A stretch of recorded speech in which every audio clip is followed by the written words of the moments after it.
Sur ces images, le ministère de la Défense russe exhibe ses chars en mouvement, une démonstration de force alors que la guerre continue de faire rage.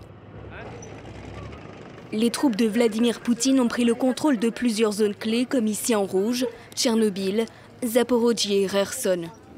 Mais leur progression n'est pas aussi rapide que prévu.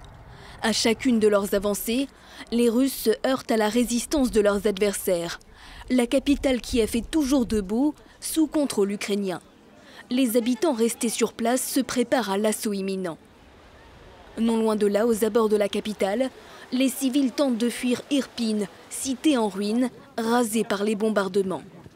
Plus à l'est, à 500 km de Kiev, les missiles russes pilonnent inlassablement la deuxième ville d'Ukraine, Kharkiv.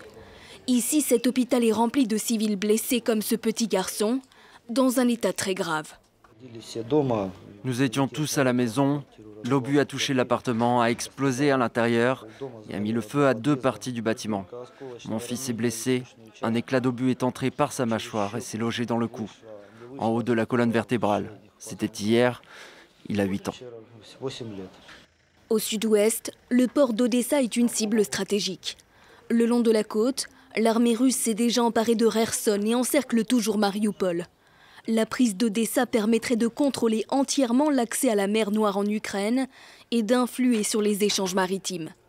Face à cette menace, les habitants ont bloqué les routes avec des sacs de sable pour ralentir l'arrivée des chars ennemis.